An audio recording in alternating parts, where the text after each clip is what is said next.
This is. Oh, hey, we are live on Apogee. Okay. All right, it's working on one. Okay, I think it's going. All right. Okay, hold on. Let me make sure everyone. on my phone. I'm glad I'm not the only one that does that. 500. Yeah, I got my phone as like my second. Yo, it's live. Let's go. Skip ads because. Hello, everybody. Time to start. Oh my gosh, who left? I didn't. Someone leave? No, everything's all boy. messed up. Ah. Wow. Hello, everybody. We're having issues. We're getting it figured out, guys. Let me Okay. go to. So, who left? We have lots of Okay. Wait. technical difficulties. We need Barry to hop back on here. Oh, Barry. This is that's Weird. Why is it just like as I'm editing it, it moves Okay. away? People in the chat. Okay. TJ, can you say hi? Because I want to make sure everybody can hear you, like everybody else. Yes. Hi, I'm right here. Okay, guys, could you hear TJ say hi, real quick? I gotta do something real quick. Display. We'll just cut to the janky layout right now on my end until our sixth camera comes back. Guys, I need you to answer my question. Can you hear TJ? Yep, I'm getting yep in my chat for that. I'm not. Everybody's just ignoring my questions in my chat, so I have the best fans. DJ's loud and clear, although Ken, I'm louder than everyone. Okay. Yes. Okay. So they can hear people. Okay. That too. And yes, I know my stream is all messed up. You guys are gonna have to bear with me until Barry joins back again because I'm not just gonna make this go. Okay, there we go. Everybody can hear TJ now. That's excellent. Yeah, video should fix itself once we had a member leave and once they join back. Things should. You know what? For my stream, for my chat, guys, it's been a while since you've seen him, but here's my lizard again. You can kind of see him there. Look at him. We're You little getting miniature lizards like dinosaur? on my stream, but I'm sorry. What about a dinosaur? The little miniature dinosaur. A little miniature dinosaur. I do have a miniature dinosaur right here, but this is a lizard. There might be a significant delay. Yeah. Where did Barry go? Did he say? I'm gonna try to track him down. We get 5 right minutes when we from it. start. One of them fails. Okay. So. Welcome, Leader Letheon. For my chat, while we wait, is there any like SLS related questions you want to know the answer to? Because I can do that for you. Well, hey, how about before we even get into that, let's all start and introduce ourselves. That's a good idea. I'm gonna reframe and I'm gonna kill Barry's camera really quick. When he comes Yeah, back, I'll add him back. I'm just gonna wait. Sorry, you guys but, don't have to deal with this for a while.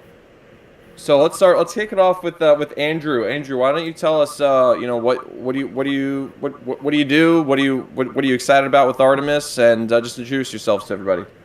Well, I'm basically just a fan, sort of. Don't really work in the industry very much. It was about 5-6 years ago where I got interested. I actually just watched that show Cosmos with Neil deGrasse Tyson, and got like super interested into like the astrophysics and stuff like that. And then that just progressed into learning about rockets, and I spend a lot of my time learning about this stuff now every day, and I just really enjoy it. So that's kind of it for me. No, nothing wrong with that. I'm going to throw it to Ken now. I'm just going to run the stream. Ken, why don't you introduce yourself, man? Hey, I'm Ken. Some of you know me as Apogee. I'm kind of all over on Twitter between those two accounts. I started a YouTube channel about a year ago. Been heavily interested in space for the past 5 or 6 years, and I knew how to do graphic design and stuff like that, so I thought, why not make a fun video channel? And met all these cool people on Twitter and YouTube and other places, so celebrating Artemis here with everyone. Awesome. Mike, why don't you hop in, man? Tell us about yourself. Yeah. I've been, a space fan since probably 2010, 2011, roughly, when Honestly, I hate to say it, I'm a Kerbal bro. It got me into it. I mean, I was always, Florida based, so I always had rockets in my backyard. But it was right about that time in my life, as I was, going through high school. With Kerbal, funnily enough, I was already imagining a game identically like it. Build rockets because it just seemed so logical to me. But as I learned about it, I also started researching in my free time at school, like Wikipedia. I couldn't play on games in school, so I read Wikipedia, and I read things like, back then it wasn't even Artemis; it was just exploration mission with SLS, Orion, Falcon 9. And as I just read, and I became so immersed, and it's just steadily now it's become my career because now I'm a journalist for Titusville, going to be present at the press site Hill. Woo woo. Got a lot of promise, a lot of things going on. I'm just right now. This is probably the best time for this community as a whole. Seeing as we finally got Artemis going, got Starship going. So let somebody else take over because I can ramp. That's great. That's great. Abdiel, why don't you hop in and introduce yourself, man? Hey, thanks everybody. So so nice to meet you all. My name is Abdiel. Let's see.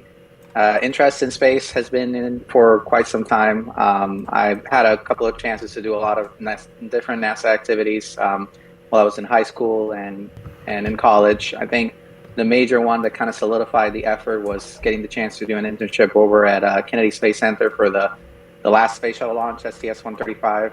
That was probably the moment where I said to myself, hey, this is the industry that I want to be a part of and the industry that I want to be able to support and work with.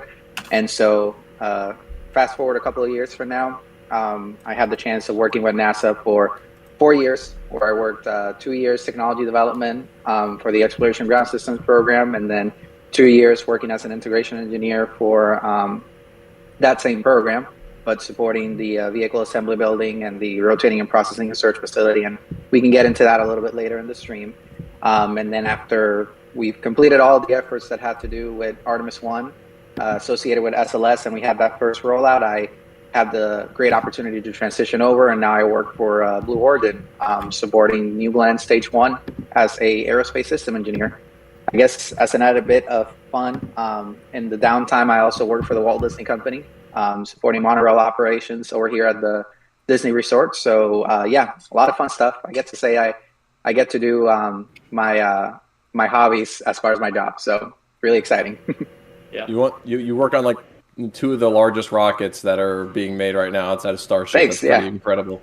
It's Barry joined back in, so it's gonna be another camera fixing session real quick. Oh yeah. Oh, there we go. Okay, everybody stand by while we all adjust our cameras. Hold up. There we go. Barry. I was wondering why one of them was off. Can I do a mic check while we're right here? Excellent, Mike. Okay. No time. Good. Drag. Rinse and repeat. No, there it goes. Okay. Oh no. Oh, wait. How are no, all these cameras falling away? Now Ken is in the middle of my screen. Okay. I can see everybody now. Okay. Okay. I'm on a backup laptop. I've tried to do this outside with a palm tree in the background in the shade. My laptop overheated, so I took out my phone as a backup plan. It then overheated. So I'm inside now on a different laptop. My first laptop still hasn't recovered. Talk about Florida problems. Yeah, that's.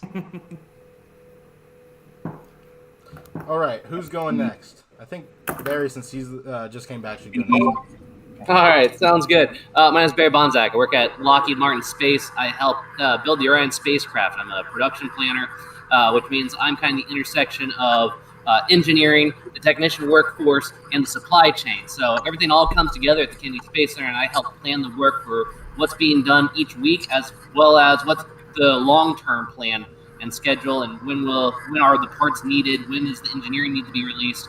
I originally was inspired because I was in high school. I was part of the first robotics competition program, and I was able to meet a number of people that worked at NASA from multiple different centers. And then in college, when I was a finance major, believe it or not, I was mentoring a robotics team called Exploding Bacon, and they're sponsored by Lockheed Martin, and the other mentors on that team helped me get an internship at Lockheed Martin, so I've been there since 2009. That's awesome, man. And the man who I don't think needs much introduction, at least from Twitter, David, would you mind telling us a little bit about about you, in particular, your bearded dragon, though, and that needs an introduction as well, or he needs one. My lizard that has joined me today. He's just chilling off to the side. His name's Nova, but he's not really talking today, so I'll introduce myself instead. So my name is David Willis, and like Andrew, I'm pretty much just a big fan of SLS, and Orion and NASA, Artemis, and I've been a fan. I've not actually been a fan for as long as everybody else has.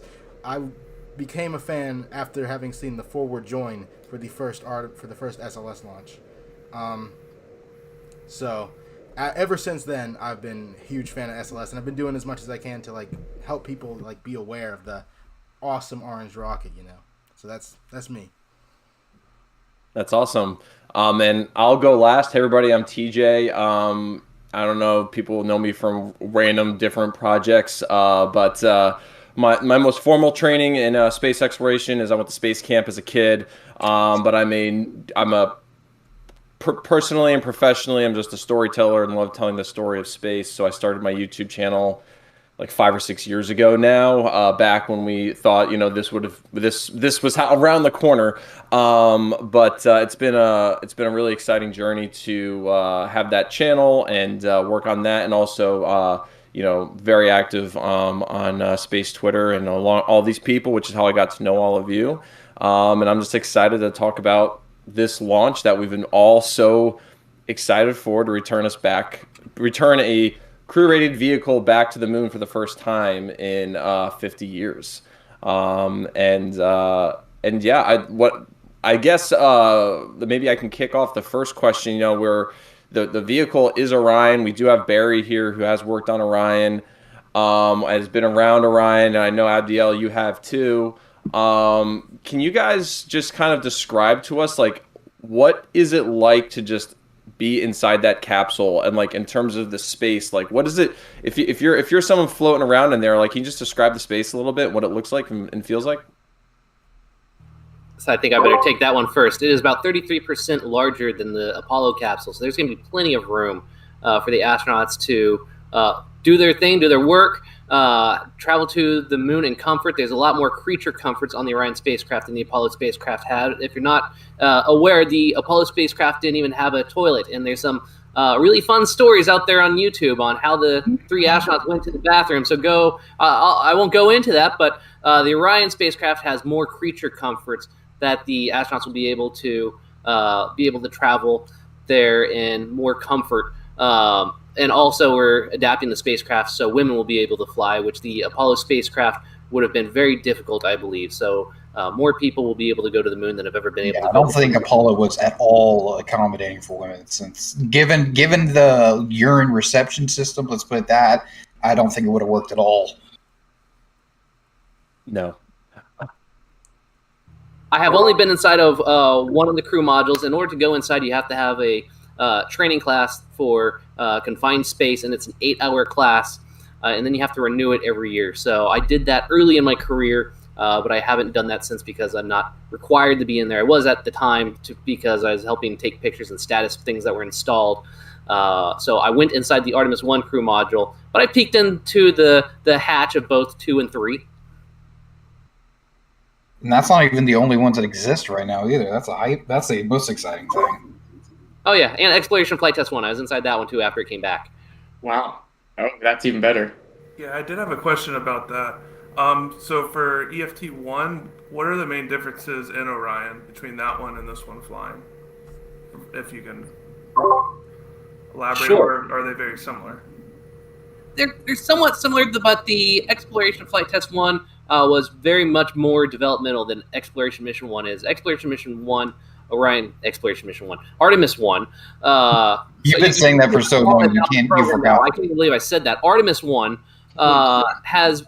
is basically a production Orion spacecraft, just like 2 and 3 is going to be, with the exception of the things that support life and the things that the astronauts would use, like their touchscreen panels, or actually, I'm not even sure if they're touchscreen, but the 3-panel display, the hand controllers. There are seats in it, but there's a lot of mass simulators for things that are not needed because there aren't going to be astronauts inside of one. But those things hadn't even finished engineering yet, as of Exploration Flight Test 1. That being said, Exploration Flight Test 1 was a fantastic flight that we flew back in 2014. It didn't go all the way to the moon, but did go for 10 times further away than the space station.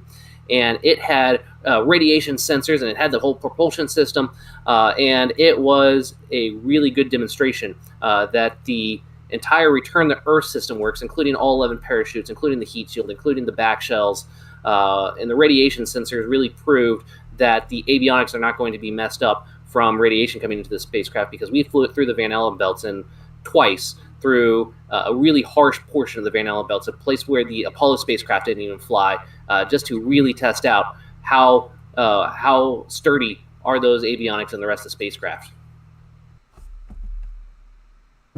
Wow, that was a good answer. Thank you. And David, I believe, I know me and you have talked about this, and the way Orion is even engineered from a structural standpoint, I believe it's using less parts, so it's lighter than the OFT-1 Orion. Less welds. It's less welds. Less welds. Yeah, Orion gets a kind of a rep of being heavy, and even I remember earlier on into getting into space, I thought it was heavy, but when you look at, I can't remember the math off the top of my head. It's right in line. In fact, it might be even lighter than Starliner. It's lighter, and it's close to Dragon. It's around 10 tons. Someone might know better than me. Let me pull up my data sheet. It's a much bigger capsule than either Starliner or Dragon, but it's really close to on this screen. And you got to keep in mind, we could take some redundancy out to lose weight, but I don't think you really want to do that. For example, you have 4 computers that are all computing and making decisions and helping make the coding decisions on where to fly. And if one of those computers goes down, there's a whole extra computer backup ready to come back in. And the entire spacecraft, I could say that about the propulsion system, the environmental control life support system. If you look at one spacecraft, this thing has to be sturdy enough to get the astronauts to the moon and back and be able to avoid any type of disaster situation you can think of. So one spacecraft is really about 3 spacecraft worth of spacecraft stuff in that shape.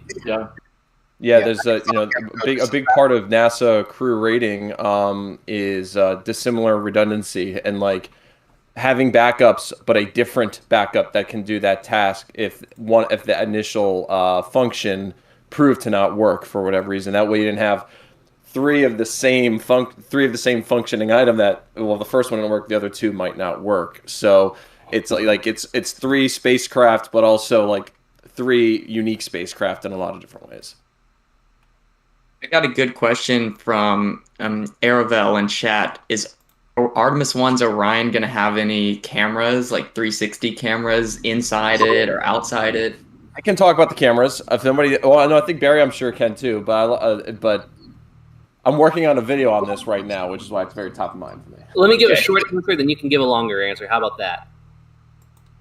Yes, there's going to be cameras inside the spacecraft. I don't know about 360 cameras, but there will be cameras inside the spacecraft and pointing out the windows. And there's going to be an app coming out soon where you're going to be able to just log in and look at it. And it's going to be really cool. All right, give the longer answer. Views are actually pretty impressive, especially the ones that are going to be riding on SLS as well. So similar camera views and whatnot. So yeah, be on the lookout for that. It's going to be great. On SLS. And yeah, they have a few that are expected from Shuttle. They've got cameras looking at SRB SEP. And then there's one camera in the below the ICPS. I can't remember what the interstage section pointing up. But I noticed, maybe it's for monitoring the booster separation, but there's 4 cameras at the base of SLS pointing up, like towards the nose of the vehicle, which is a very unique position. I don't think I've ever seen cameras at the base of a booster pointing forward, technically. They're typically pointing down at the ground or out to the side. Do you know what the purpose of those cameras are? I assume they were to monitor booster SEP, but do you know anything about that? Some of them are for monitoring certain actions and activities that are occurring, through the different phases of the mission itself. So it could be just to either monitor a certain separation event that's going to happen, monitor the actual core stage, any sort of debris that might be around the area that you want to pay attention to whenever it crosses by and whatnot. And it also could have been that just the camera itself maybe wasn't positioned in the right place when you might have seen it. And it was still supposed to either maneuver itself into a different location or whatever it might be. I can tell you there's a lot of them. I don't have a number for it. So each of them have their own unique use. And unfortunately, we may not see all of them as the public, but you will be able to see the majority of them, either during launch or right after launch or any sort of B-roll that may be on the available. ground. I know NASA said that there's over 150 cameras either on the pad, around the pad, on the tower, monitoring every little detail. And they're huge also, which is pretty impressive. I mean, when you get the chance to go up there and see them up close, you think in the back of your mind, it's a regular camera, it's sitting there and everything else. And if you're not trained to look for them, you really can't point them out because they're in this massive enclosure that is essentially going to withstand the entire launch environment as it goes through it. So yeah, it's pretty impressive. Awesome. I'm getting live fact checks texted to me. So there is a 360 camera inside. None of the cameras are going to be live. They're all going to be pre-recorded. And there are going to be microphones. Again, not live, but you'll be able to hear from the microphones after the recording's released. Barry, thank you for that. And maybe I misread the documentation. So none of the cameras on Orion can stream back live. It's all pre-recorded, and this is an important detail just to get right. Yeah, that is correct. Okay. Gotcha. Thank you. My so apologies. We're getting no feed until it returns. There's a downlink. I have read that as a live. that I don't want to say you're not getting no feed till it returns, but you're not going to get it live. Yeah. Okay. Gotcha. The reason I remember that is because I remember that being a big deal with Artemis 2 is that we were supposed to get views because they're testing that new laser optic system. Yeah. Yeah, NASA and Lockheed Martin will be releasing video, I'm sure, throughout the mission. I can't give you exact days that you're going to get it, but I don't think we're going to have to wait for it to return and then take the film out of it. No, it's...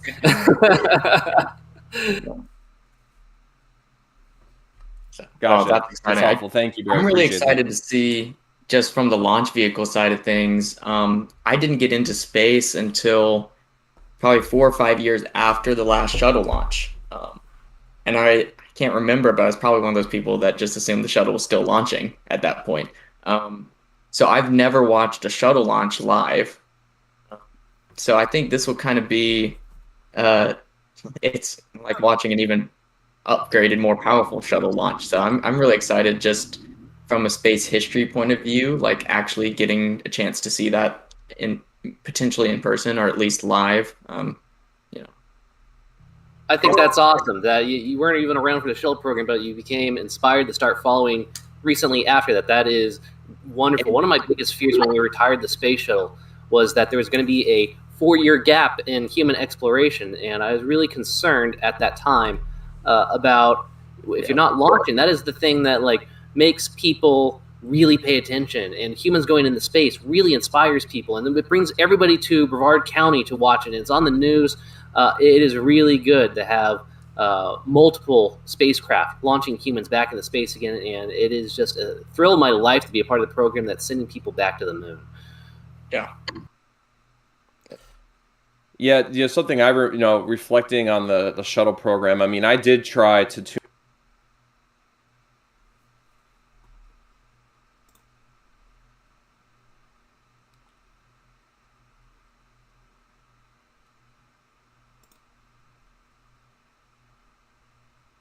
in.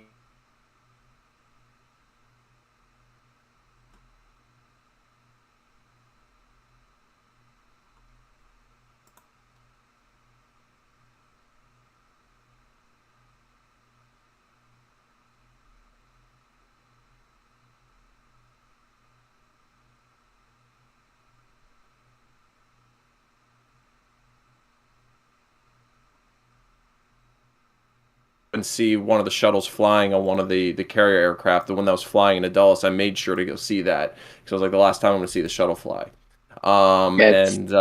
So I think that this is an opportunity for everybody to embrace the technology we have today in communications to tell the story and to keep it relevant even in the off-peak times. Absolutely. I want to go back and touch on something else that Ken said, if that's all right.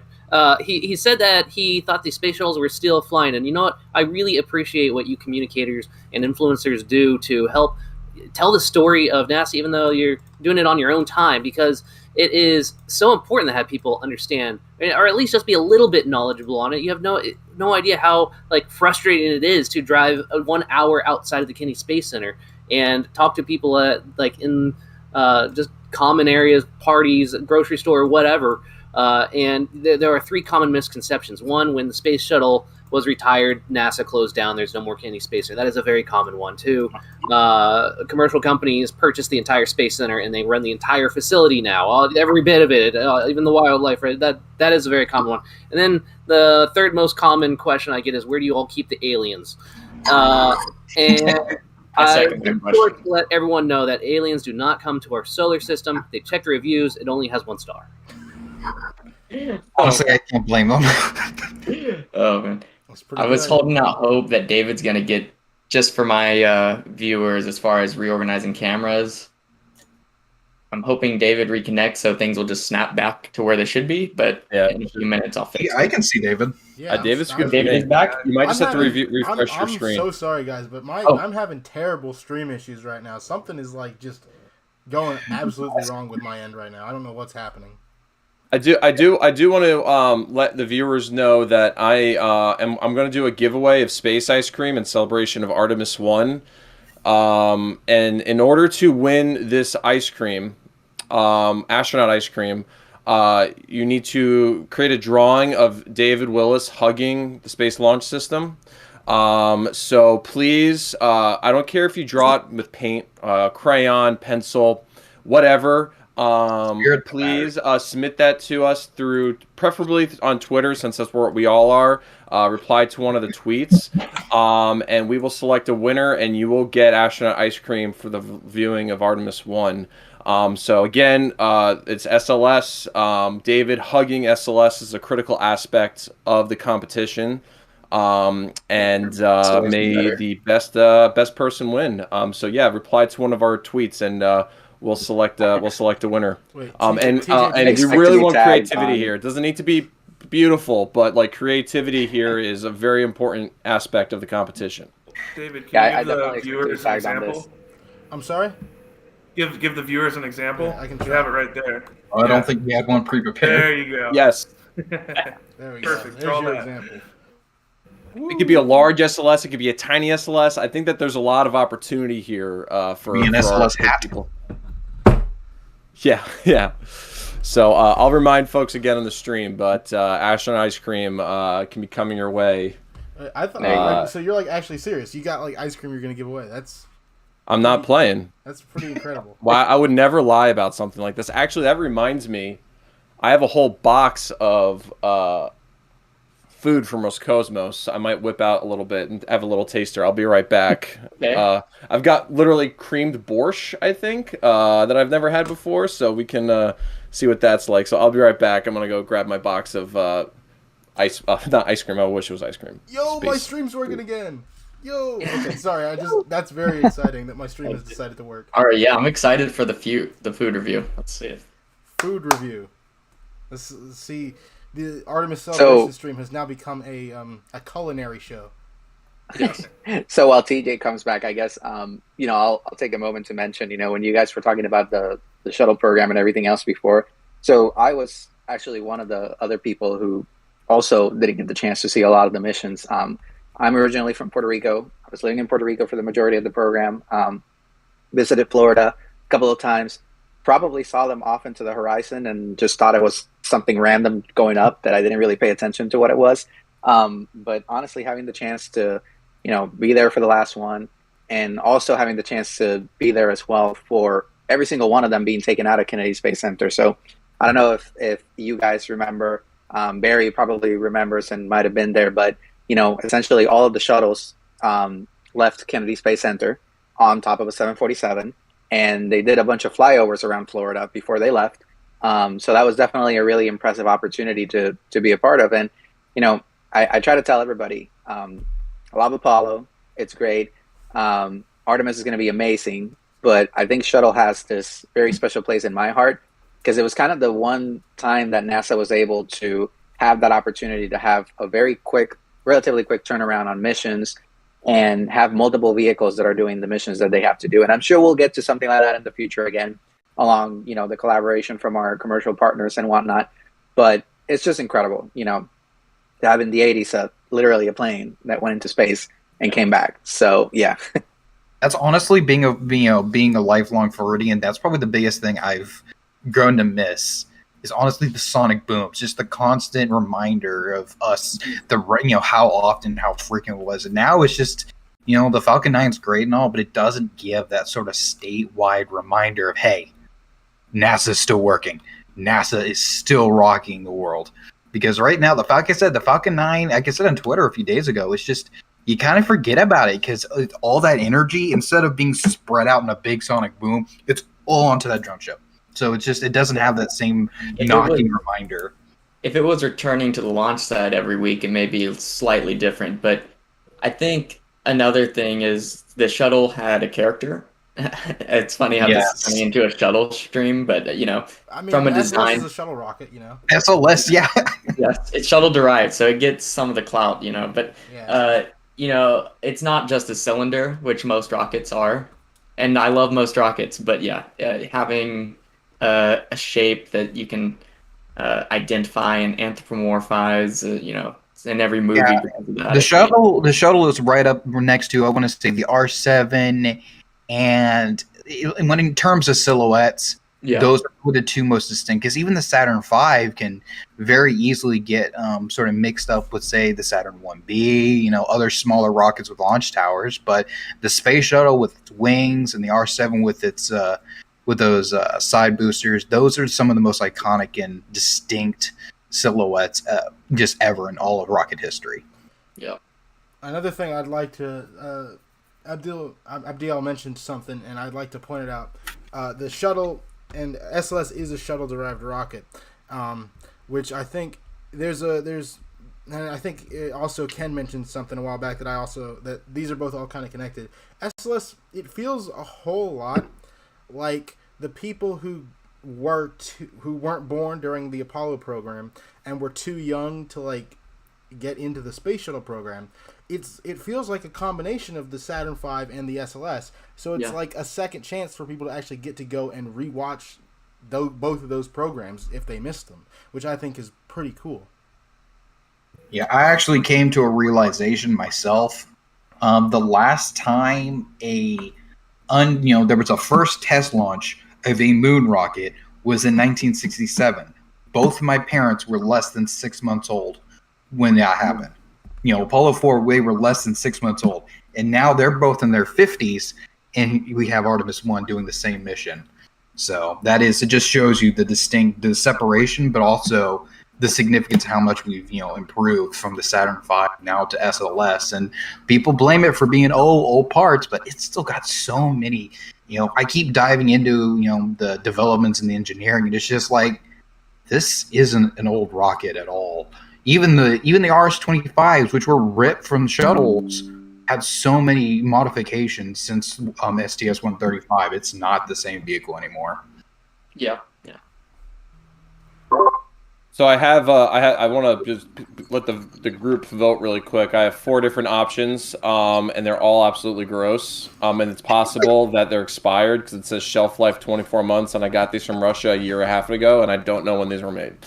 So we have dried fruits composite. Oh man, Barry's already in the lead. He made one. Wait, let me see. Mushroom soup. Mushroom soup. Borscht. And then this one's completely in Russian, so it's just mystery tube. I don't know what's in it. It's so we have borscht, mystery tube, mushroom soup. Yeah, there we go, Barry. Dried fruit compote. The mystery tube is hard not to vote for, in my opinion. I was about to say that mystery tube. Very scared. You mean just maximum suffering. You never know. You stay up there, buddy. If you don't want to Barry is in the lead.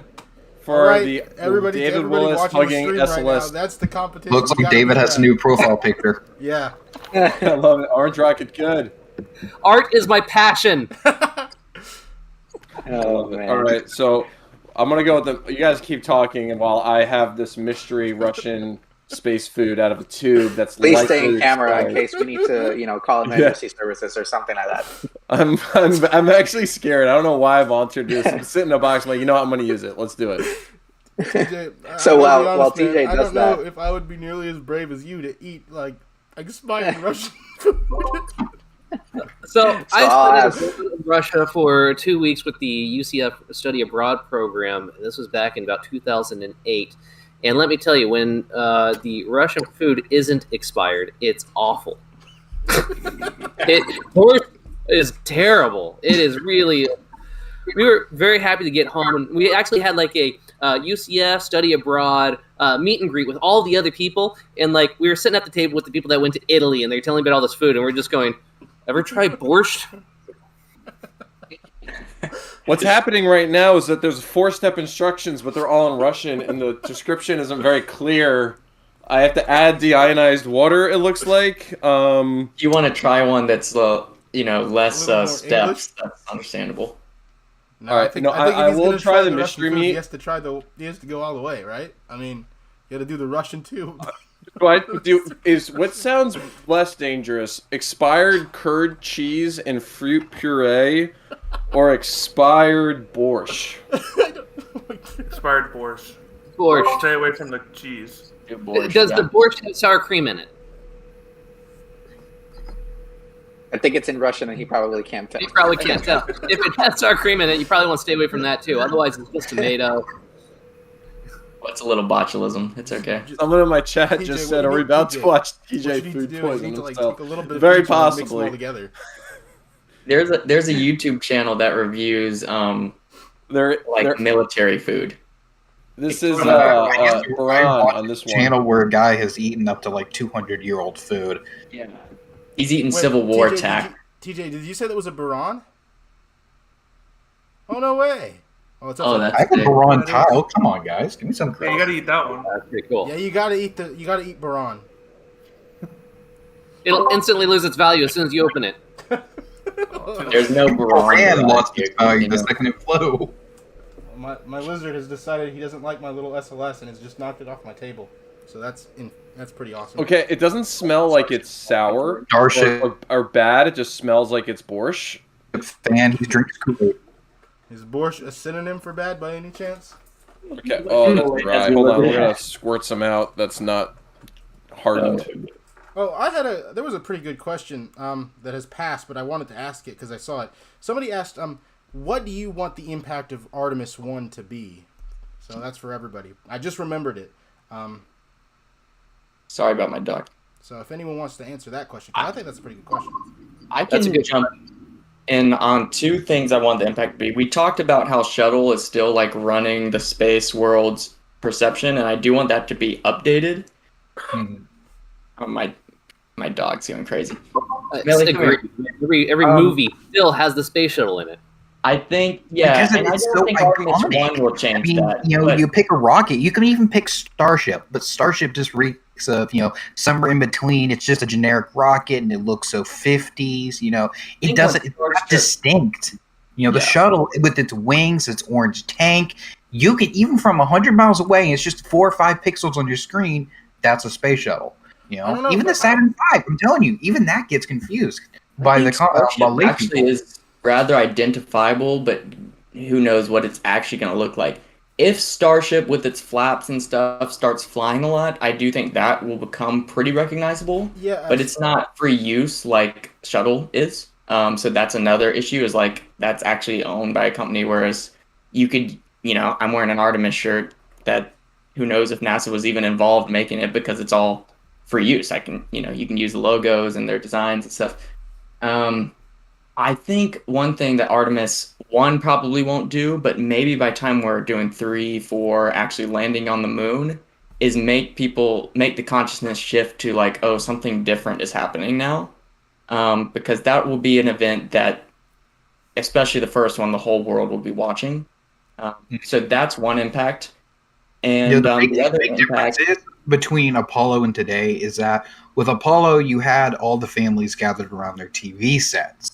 Now, the accessibility of information, people would read newspapers about it, but now we will, as it's happening, people across the world will be watching it from television sets, from their phones, from their game devices, and their iPads. Literally anyone, anywhere. There is no restriction. This will be easily the most easily accessible event ever to occur in history because we will be streaming all the information. But on top of that, everyone everywhere can have access to it. Even somebody in Africa, in undeveloped Africa, with an old television can still get it because the technology goes backwards that far. That's actually a pretty good point because like even with the shuttle I mean, sure, there was the NASA feeds and all that fun stuff, but nowadays, literally, like look at us right now. Okay, we can like stream whatever we want, and so everybody is going to have a stream of this launch, of these launches of Starship and of SLS. So and think even beyond the launches, if they're on the surface for a week, 2 weeks, month, later on in the program, how many live streams from the moon there will be of the astronauts doing work. Who's going to use the footage in the background for something though? Like me, right now I'm running a shuttle slow, the shuttle launch slow speed. What somebody could use that similarly, but for their background of their stream, What I want from like a communal aspect is I've gone to a concert in a movie theater.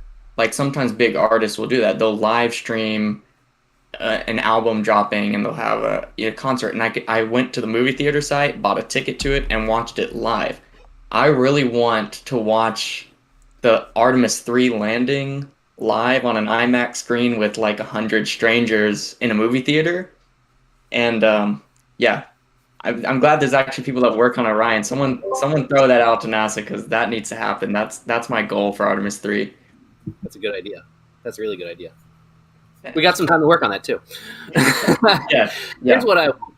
So we talked about the misconceptions of what NASA's like right now, but NASA really has been doing some really great job with communications, especially with the rovers. Everybody knows about Perseverance. Everybody saw James Webb and those new pictures that came out. Everyone saw when the black hole picture came out. Everyone saw Pluto. Those are all amazing. They capture the imagination of the public. What I'm excited about Artemis 1 is that it is going to be the reminder that NASA is doing more than just probes and rovers and robotic exploration. We are going back to the moon, and we're going with people, and we're doing it unlike we've ever done before. I am excited to be able to. I do a lot of STEM education. I volunteer at First Robotics competitions, First Lego League competitions, First Tech Challenge. I want to be able to talk to students, especially young females. If they say, I want my career path to be an astronaut, I want to walk on the moon someday, I want Artemis 1 to be the thing that makes you go, that is a career possibility for you. Yeah, honestly, that's the nice thing about the industry as a whole right now is I can't stop coming back to it, day after day. It's just right now, even though I did the numbers, we're a very long way from beating the 90s, where we were sent up 1,000 people in a decade. Anyway, point is, we're getting really close to a special point with Starship, Orion, Starliner, Dragon 2, Dream Chaser, New Shepard, Spaceship 2, Shinzu, Orion, if it ever comes online, Soyuz, India's spacecraft. There are so many different methods to space because right now it's not just becoming a career, it's becoming an industry in space. Not to support space, to be in space because there are so many different methods up there right now. It's just mind-blowing. Eventually, we're really close to a point where we can see routine travel that will take dozens of people. I mean, New Shepard already takes 6 at a time. And what I think Starliner is still certified for 4 or 5. So that's, these are huge leaps. Yeah, and we're seeing some private like Polaris and Inspiration. I think Artemis was a big thing that made me start the YouTube channel that I made also because everyone is involved. I mean, we've already had Rocket Lab launch an Artemis mission, and we're going to have CLIPS landers. And so it's something that brings a bunch of people together that maybe even disagree on space things. Like I think I met David and Mike here probably arguing with them on Twitter initially, and then we became, good friends. And so, you can have it's a good thing about space is like you can have the debates, but at the end of the day, um, when something launches, we want it to succeed, and we all are on the same team. As much as I make fun of like team space stuff, but Yeah. Well, for the most part, we all have the same end goal. Yeah, we want to go Yeah. back to the moon. Exactly. yeah, and Forward to the Artemis moon. lets people go back together, which is fun to see. Just the names. If you name all the companies that are involved, either already with Artemis or are bidding for Artemis, you've pretty much named every single space company that there is. Honestly, that is the one thing I really like about Artemis is that it is the most inclusive. I've tracked, between the Artemis Accords and all those companies, the list of not just the list of companies, the list of countries and locations involved with this return spans more than half the globe. It's incredible. It's easily, I don't want to say it is because I can't confirm it, but if it hasn't at least matched the scale of international cooperation of the ISS, it is really close to becoming the largest, collaboration internationally in space, easily. I wanted to lend And some that's the whole perspective point.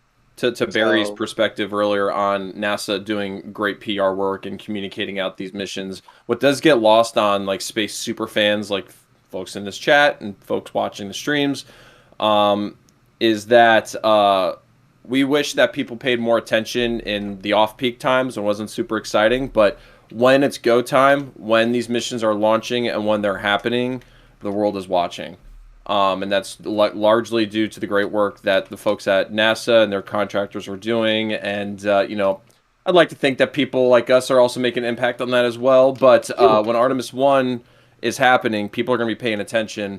And we're approaching a busy season for us, we'll just say. So even though it may have felt like no one's watching us or knows what's going on a year ago, in a few short weeks, anybody who's tapped into the news is going to be aware of what's going on or generally aware. I think this leads to a question I wanted to ask Barry and Abdil is, when I talk about Artemis, one of the first questions that comes up is, how is this different? Or like, oh, we're going back to the moon. We went there. And there is so much different that I just kind of word vomit, like, oh, this is different, this is different. What is a good way, once all this attention turns to us in 3 weeks, because your friends are going to ask you because they know you're a space nerd, oh, they're doing the moon thing, what's up with that? What is a good answer? To stay. Yeah, I think Abdil, it's the simplest words. It's to stay. Amen. that's good. Abdil, you go first. I'll go next. Yeah, I think honestly, the most important thing of it all is that we're not just leaving flags and footprints this time, as opposed to what we did during the Apollo program. The entire Artemis missions are based on having an opportunity for you to establish a sustainable presence on the moon and then be able to develop something that can give you a better understanding to then eventually go on to Mars and beyond.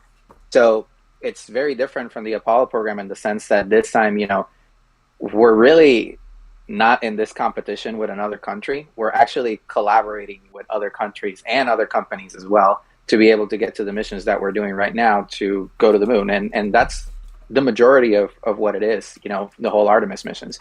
We're trying to establish that presence in another body that we're able to say to ourselves, we don't have to be a civilization or a species that only lives on planet Earth. And you start realizing that there's a lot of other companies that are doing the same thing, and one way or another, Artemis is kind of leading the way for them to be able to do that. So that's like the simplest way that I can say it. I can go in depth into it more, but that's probably the answer that you want to give your friends and families when they ask you.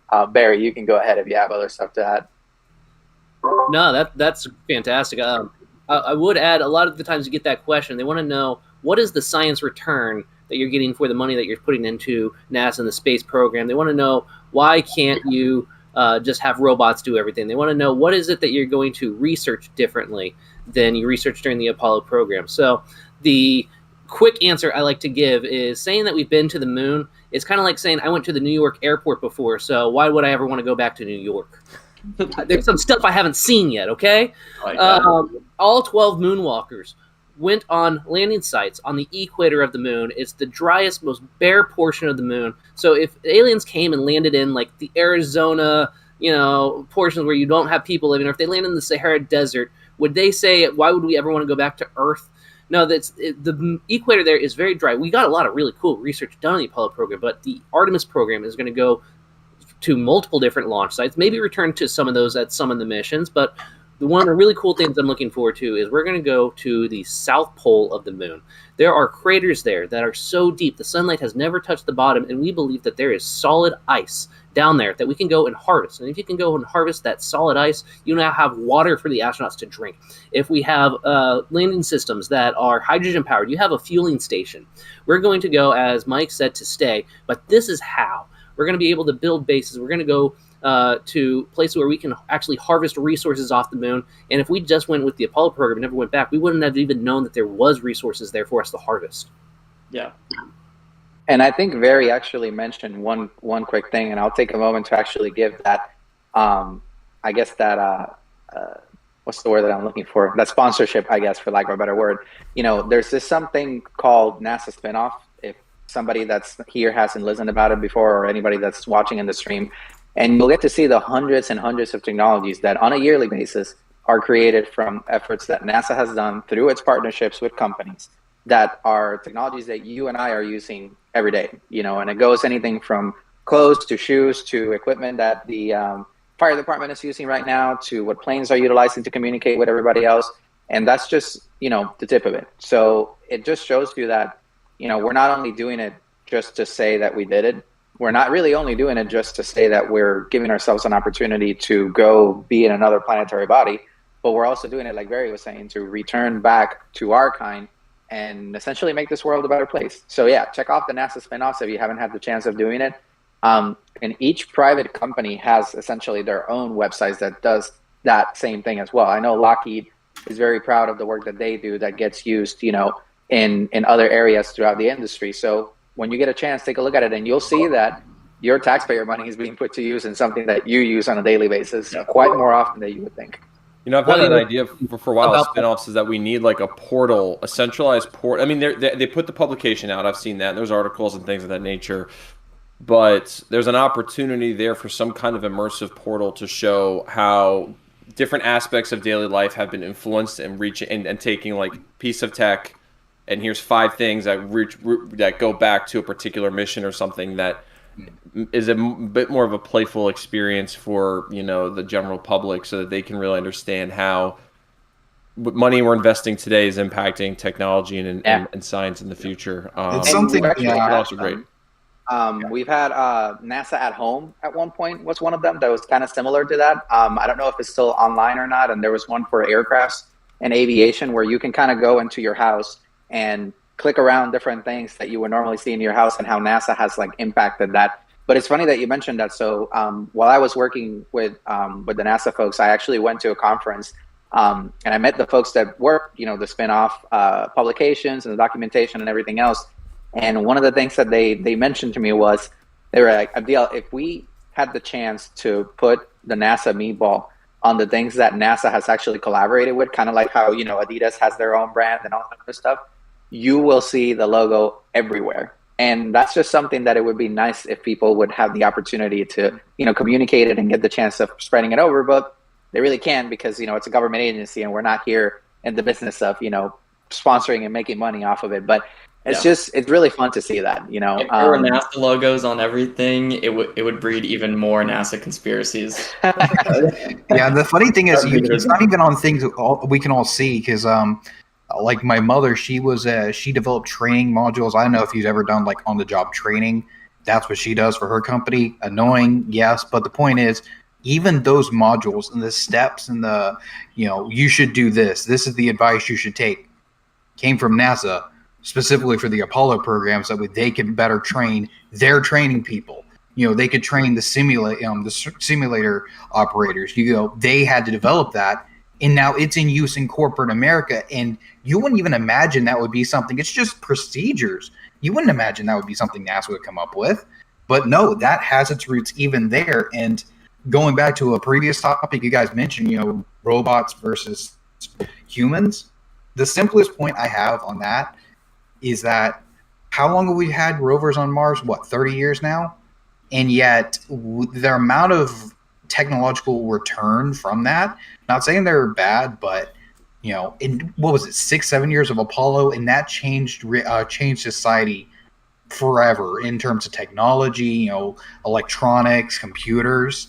It just, that I can't put it in any simpler way. 7 years on the moon changed everything, but rovers don't really do much for us. I wouldn't say that they don't do much for us, because they still. I'd say Just that. not enough. I'd say that Apollo did a People whole are lot good. because it got a whole lot. If you know what I mean, it was Yeah. People heavily are- invested into.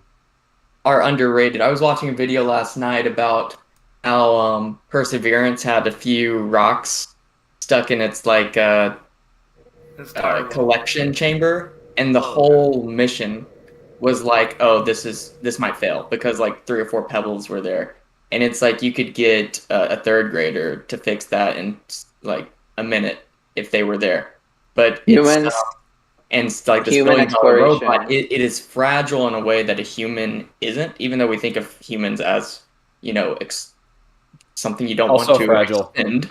We're, But Yeah. we're uniquely when I'm fragile. talking, I guess brittle is a better word. It's like as soon as the robot encounters something outside of its design scope, it's toast usually, or you have to get really creative and spend a month getting pebbles out. Whereas Human humans, exploration is very important in the entire space exploration business. I mean, you can send as many robots as you want to. I don't think we're at a point where we have the capability to replicate through a robot what a human can do on Mars or on the moon or any of that other stuff, which is the essence as to why, we're sending humans in these missions and not just And I anthropomorphic robots. beyond science, there's also just philosophical reasoning for humans being there.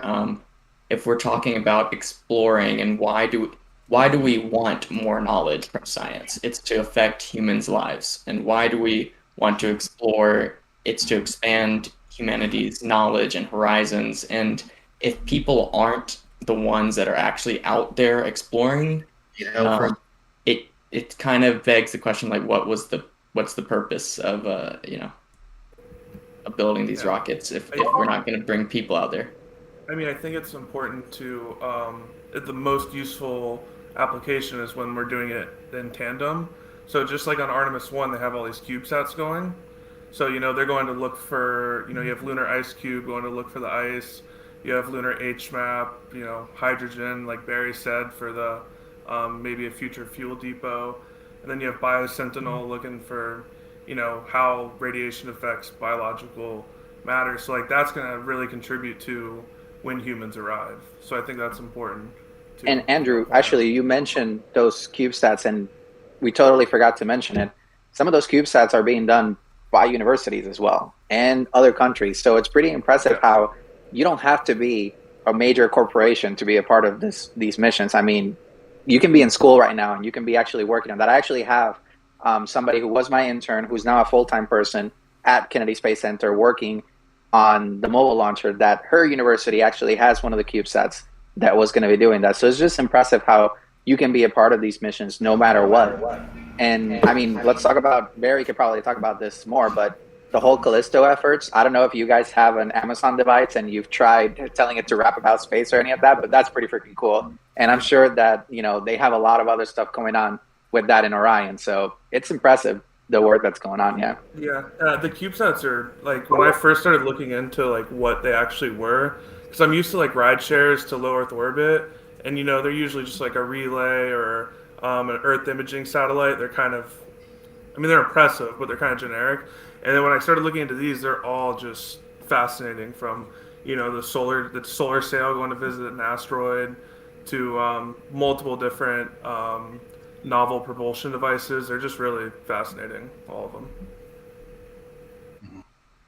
I think Andrew, you mentioned like the interplay between a human and machine, and it's going to be exciting.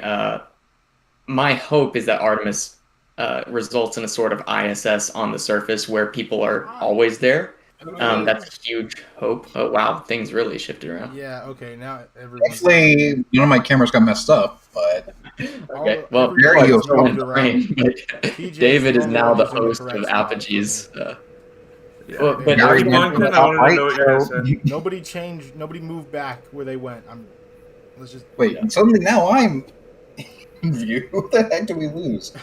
David is nobody- now the lead person on the Apogee stream. So. Yeah, Well, somebody's that's funny 'cause position Andrew's is not- I changed It's the my David nickname. Willis. Did that send everything into chaos? Andrew is I am now the the captain, main person meme. on the David Willis stream. Yes, I am the Ah, captain there it now. is. Yeah, Okay. you are the Hijack. captain now. Okay, now So, I'm gonna have to take my spot. Coming back to robots versus humans. Robots are very good about being able to survey, being able to get there. We need to help decide what our landing site's going to be before you send humans there. You want to be sure that that is the location you want to send humans, and that's what the landers are doing for us. They're telling us things like what are the earthquakes like on both Moon and Mars. We've done both studies. The rovers are off going trying to figure out where water was at some point. If we can find a good landing spot where we can do some research with humans on water, that'd be amazing. So that is what and plus you have the orbiters that are really good at being able to be up there for a long time, and they can survive extreme cold, survive extreme heat. They don't need oxygen. They don't need to eat.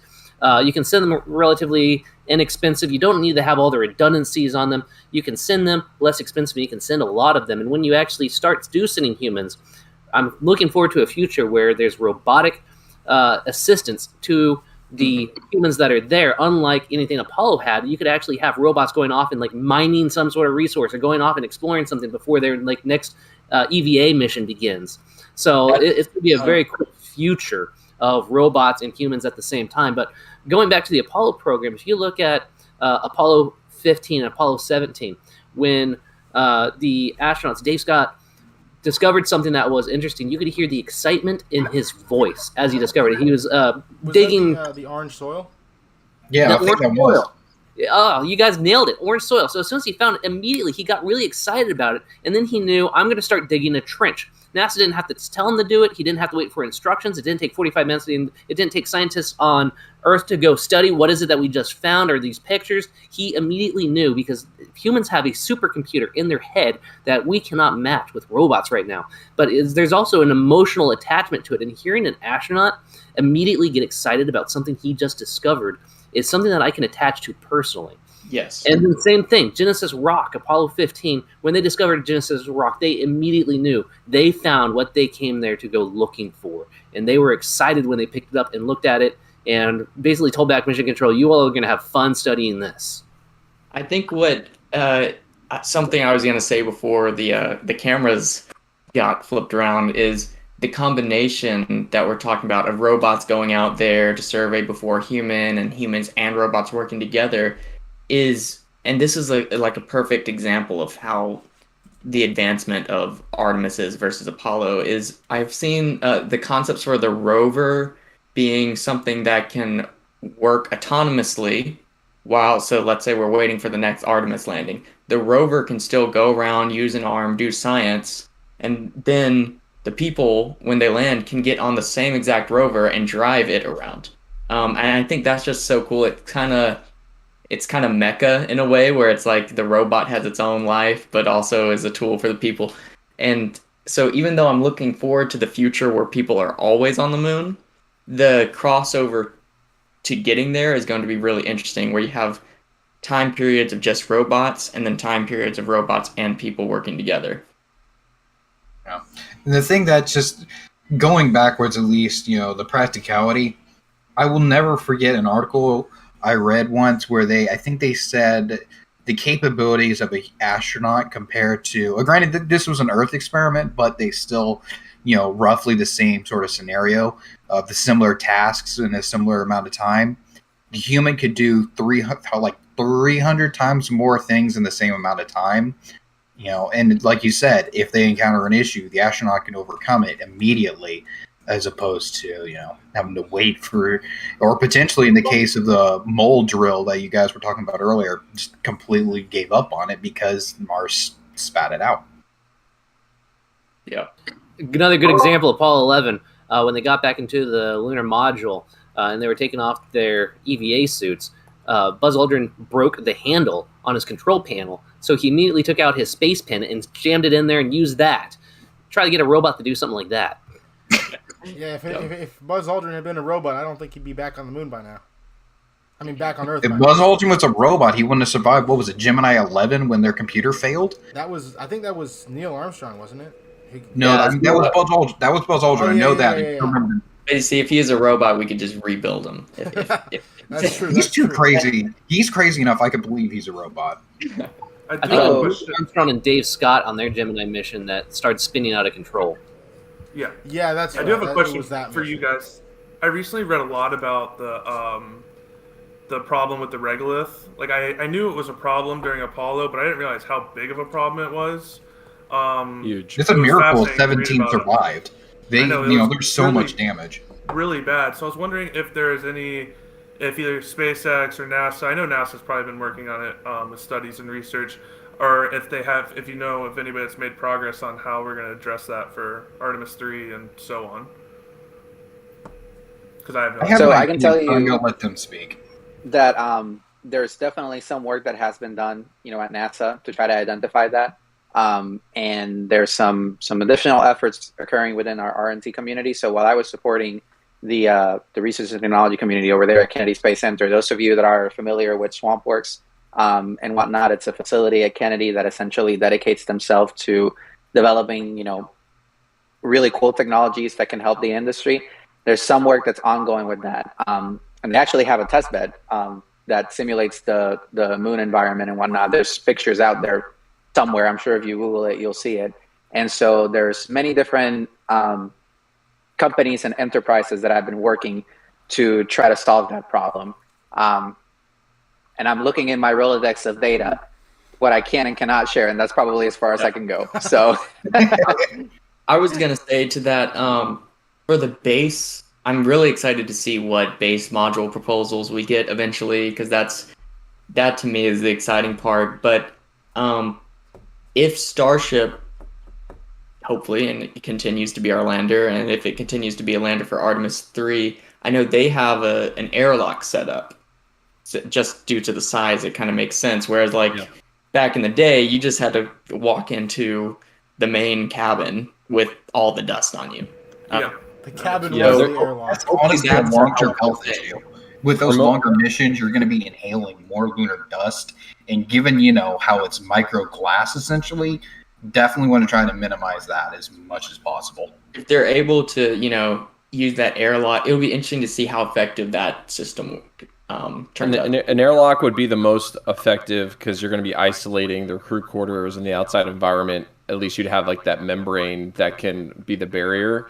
And with the Apollo program, I believe that, I'm not sure if it was on 11, but I believe that there was a vacuum system on the lander where they did try to collect as much of the regolith as they could before going back and docking back with the command module. I don't remember anything like that, but I do know that they did try to pressurize lunar dust before they ever got in. I remember there being information where they threw lunar dust in the lunar module. They pressurized it with them outside, just to see if it would combust and how it would react to pressure. And, obviously nothing happened, so they proceeded. Yeah, I think that what's going to be part of what's be going into it is just they'll have more deliberate cleaning. I mean, not that they weren't deliberate cleaning, but new techniques. The materials will be slightly different. But yeah, the human factors of regolith are big. And, it's common for astronauts to have reactions on their skins or develop a cough from the moon, and they're only there for a few days. And it's not from them walking around on the surface, it's from when they take their suits off inside. So it's an active problem. And the best solution that anybody can really come up with is having some sort of airlock. But the only vehicle at the moment that can support that is Starship. But a future lunar base should have one dedicated on the surface, so it wouldn't necessarily be as big of an issue. The other alternative that has been presented many times is having rear entry suits similar to the Orlan, they would just kind of hobble up and back up to the lander, and the suit would dock to the lander, and then they just kind of peel Honestly, themselves out. I'm kind of concerned with that idea because, I could see that being an additional point of failure in long term. No, I'm not saying it's not unsolvable problem, but I mean, over time, dust will work into the system, and that will wear down the seal. So that would have to be something else to be addressed in long term for months and months of reuse, and reattaching. You're gonna, even if it's small, like just a handful of dust each time, that's gonna eventually wear down those seals between the hab. You would have to have some sort of a tertiary. You would need an airlock between the suit lock just to guarantee that as those seals break down, that it doesn't compromise the main base. Sure. Yeah. Now, going back to the original effort of the whole lunar dust environment and whatnot, there's a lot of other pending questions out there that we're going to have to develop some technologies, and we're going to have to try to understand how to be able to live and work in that environment. And again, I'll do the NASA plug here. There's this thing called the NASA Technology Taxonomy, if you all haven't heard about it before. And it's 17 different technology areas of interest that NASA had developed, where essentially they're showcasing areas where you need to invest more time and money into to be able to explore the environments and the areas of it. And so I actually had the chance of being a participant of that while it was being developed. And let me tell you, I mean, lunar dust is one of the issues, but there's so many more that need to be resolved. So it's impressive, the fact that we're so close to actually making this a reality, even though we have all of these hurdles that may or may not still be there to be able to achieve these missions. As I've said from the beginning, it's just once we're there, then we can tackle those greater issues, radiation, actually, how are we going to recycle things? How are we going to utilize the lunar surface? But we have to get there before we can ever tackle those problems. Otherwise, it's just more ideas to the wind, ultimately. I think we talked about a 1:30 time as far as ending the stream. Now, I'm not saying we have to keep to that, but if we are, a good wrap-up question may be, where are we watching the launch from, and what part of the mission are we most excited for? Ken, before we do that, since we do have about 10 minutes before that 1:30, do we want to maybe see about opening it up to audience questions? Yeah, we do audience questions and also crown the winner of the space ice cream. So far, the only one I've seen is Barry, so we're going to prolong the competition. It's an inside job. It's rigged. Not that I don't want to send you ice cream, Barry. I'm happy to send you ice cream. To regroup for any of the new viewers, we were doing a Artemis celebration competition. It was the winner was going to get astronaut ice cream, and only way to enter is you have to draw a picture of David Willis hugging SLS, and send it to us via Twitter, email, Discord, whatever. Barry has an example. It doesn't need to be elegant, just creative. Draw it, use paint or whatever. Looks like I already have. Looks like I got one already from Luke Prail, so I'll try to pull that up before the stream ends. But send them over, and we'll select a winner, and you're going to get some astronaut ice cream. Yeah, tag us on Twitter with it. Since we have multiple, I guess, streams going on and all that other stuff, do you guys want to go through maybe each of your individual ones and pick a question if there's any over there? I know I'm just here through Discord, so I can't see anything else, but I know you guys have different YouTube videos and Twitters going on, so that might be the best way to go through the questions. Yeah, everyone nominated question from their stream, and yeah, that's a good one question per stream. Sounds like a reasonable thing to do. Here, I don't really have many questions. Most of my people are just telling me how bad my stream was. Anyway, I'll let somebody else find a question first. I've got quite a bit coming through on mine. I got like 4. I'm trying to read them and pick out my favorite for the first one. Wow, that's a lot of questions. I got a question about the deadline for the Willis drawing. Let's say end of day tomorrow. Okay. So you guys have a day to work on your art. If you. Someone asked me if I ate the food. I did eat the food. Yeah, also, it was it kind of burns now, a little bit. If I'm not gonna lie, it was way more liquidy than I was expecting. It was the borscht, the mystery meat pouch. I need to use Google Translate because everything is in Russian. It's written in Cyrillic or whatever, and I don't know what any of that means. So did you taste the mystery meat? I mean, the mystery tube. Well, I didn't because there's pouches, and I don't, and I'm not sure the order. I'm fairly certain though that I'm supposed to open it up and put this distilled water in, and then mush it around, and then eat it. So I've got an interesting question here. I don't think this is an answerable question, and because I don't think it's known, but I'd like to hear our opinions on this. Someone asks, will there be an Apollo 9 style Earth orbit test where Starship and Orion dock to each other? Kind of like No. when they tested the lander and docked for the first time. No. As far as I know, there is not one of those.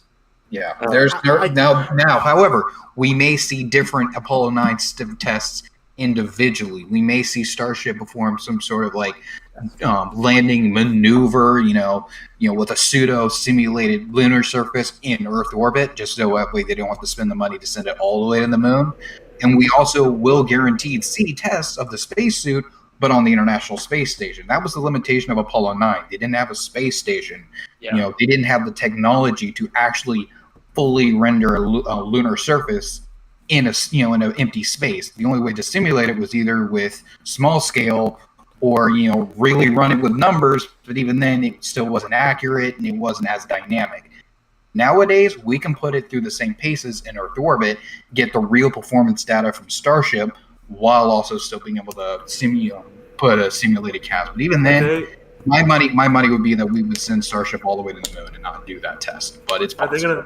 Are they gonna dock it with anything, or are they just gonna?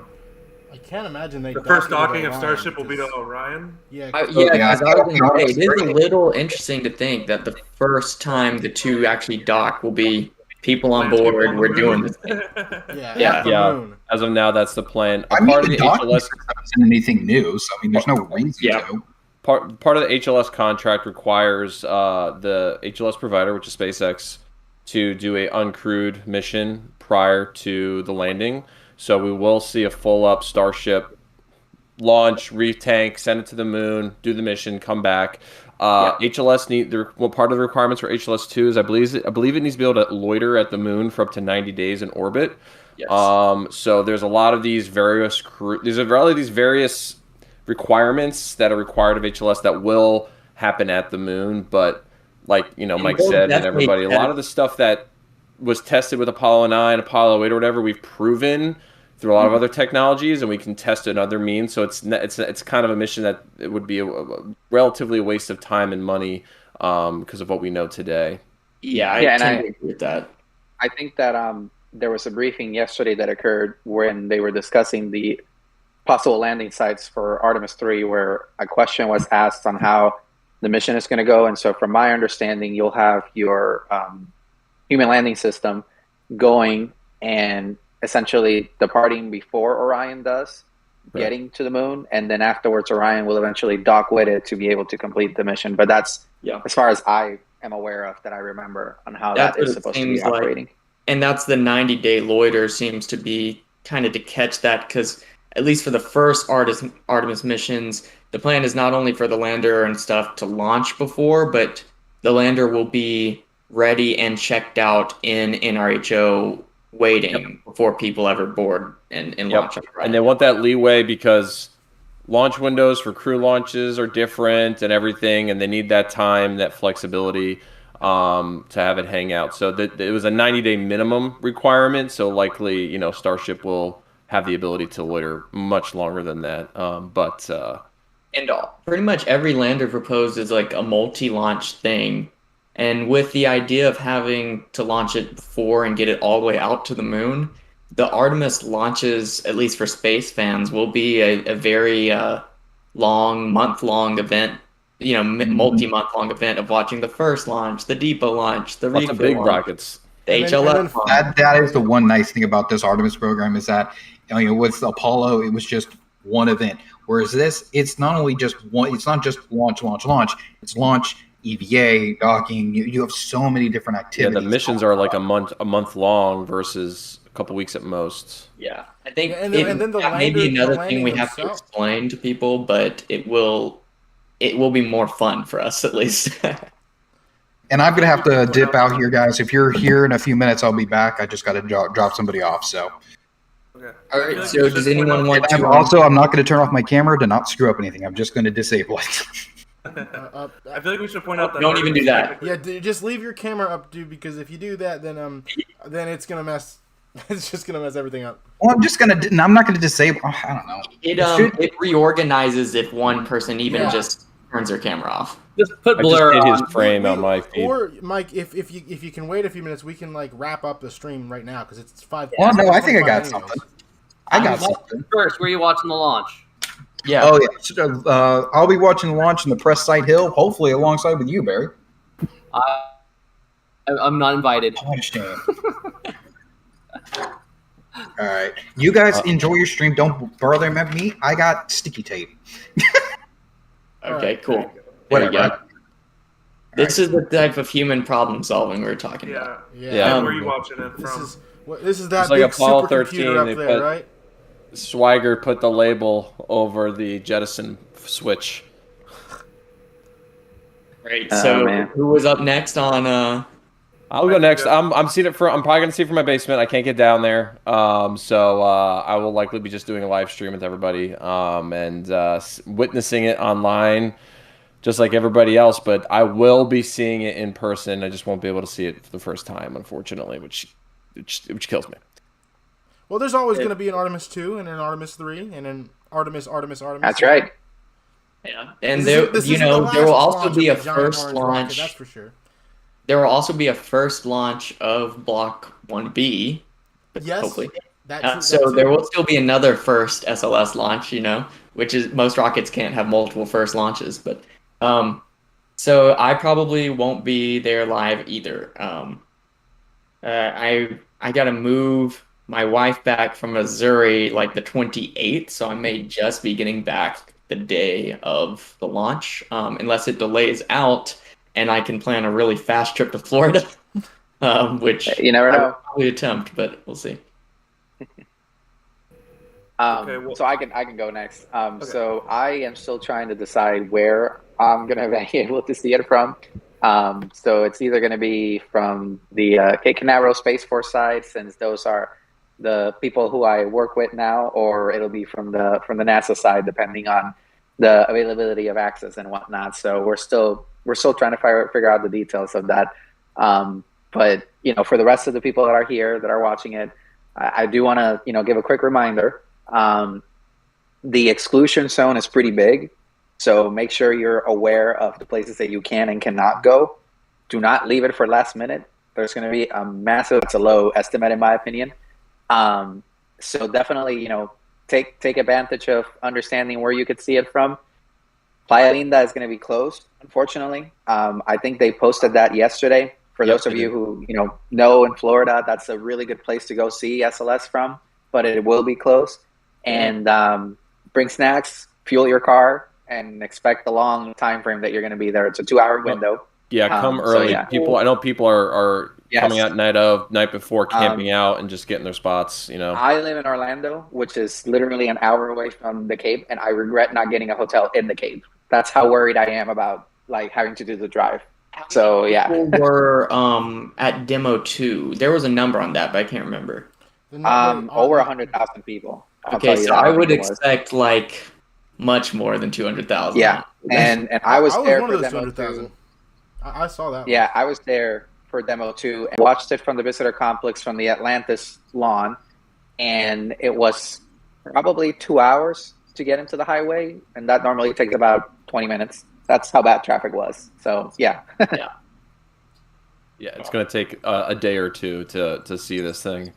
But yeah, Barry, where are you seeing it? So the employees had a lottery for placards to be able to go to the causeway, and I did not win. So we are allowed to go watch it from my building, which is the Neil Armstrong Operations and Checkout Building. I can't be on the roof; I have to be on the ground, and trees block the launch pad. So I'll be up close. I won't have a direct view. Regardless, though, my brother works on the spacecraft with me, and I'm looking forward to watching it with him. And okay, Andrew, you're talking Titusville, right? No, I'm not, but I was talking to them about this upcoming launch. Yeah. Okay, and I got to go reach out to them. I'm thinking this week I'm going to start tweeting a series of where you should go to watch the launch, what you should do after, depending on what your site is. and I'll delve more into that because I've got some suggestions for people. That would be really great because I am in limbo currently. I got a couple options, but I have no idea where I'm going to be watching it. I mean, I live an hour south. So technically I could watch it live by just walking outside. But I would love to be much closer than that. Absolutely. So currently working on that. Barry, I applied for the KSC visitor influencer thing similar to NASA Social. So I'm waiting to hear back from them because I skipped NASA Social trying to buy a ticket to feel the heat, and then that didn't work. I heard that was really hard to get into. Yeah. Spent